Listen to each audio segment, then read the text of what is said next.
Learning to live under your means can be a very tough thing to do, especially if you're used to spending all of the money you can earn and then some. I have many friends who live for the moment and spend lots of money on things they don't really need or experiences that cost a lot more than it should.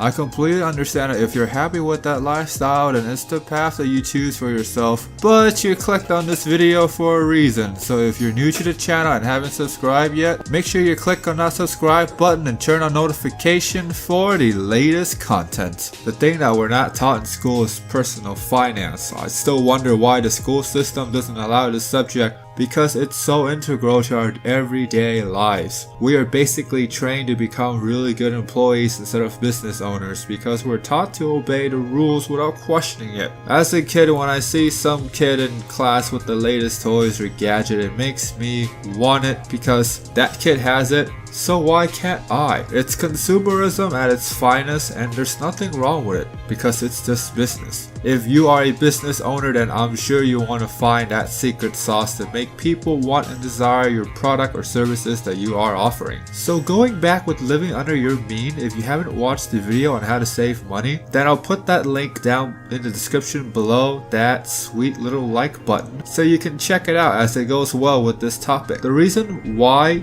you should try to live under your means is because you never know when the rainy day is gonna come, so it's best to be prepared as much as you can if that day were to happen. If a recession hit and you're out of a job, then how are you going to support yourself? Essentially, if the job is your only income source, then you're kinda screwed.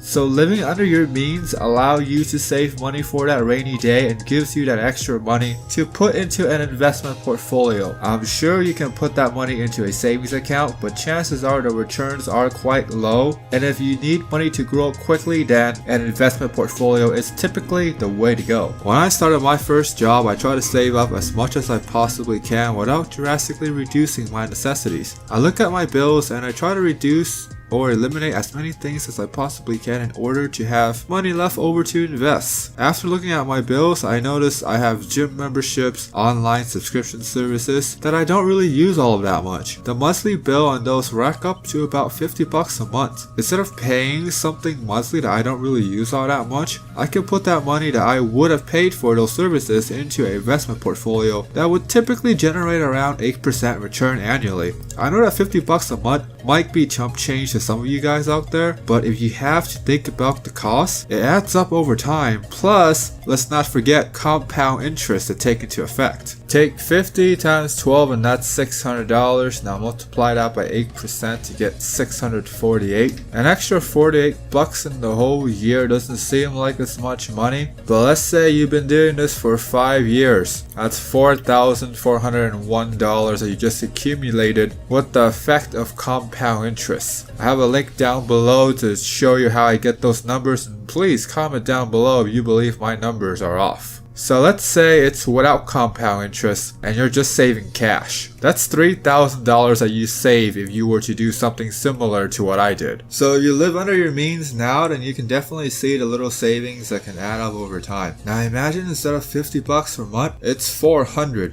That's the typical amount for a car payment, or more if you plan on buying and financing an expensive car. So imagine if you cut that eating out time in half or stop buying lunch when you're at work. These are the little things that I do that really pays off in the long run over time. So comment down below and tell me what you think about the video. Is this something you plan on implementing? Anyway, subscribe if you haven't and hit that like button to show some love for the video and the channel. I've put down a couple of investment books that I believe are very useful to help kickstart you into the world of investments. Have an awesome day.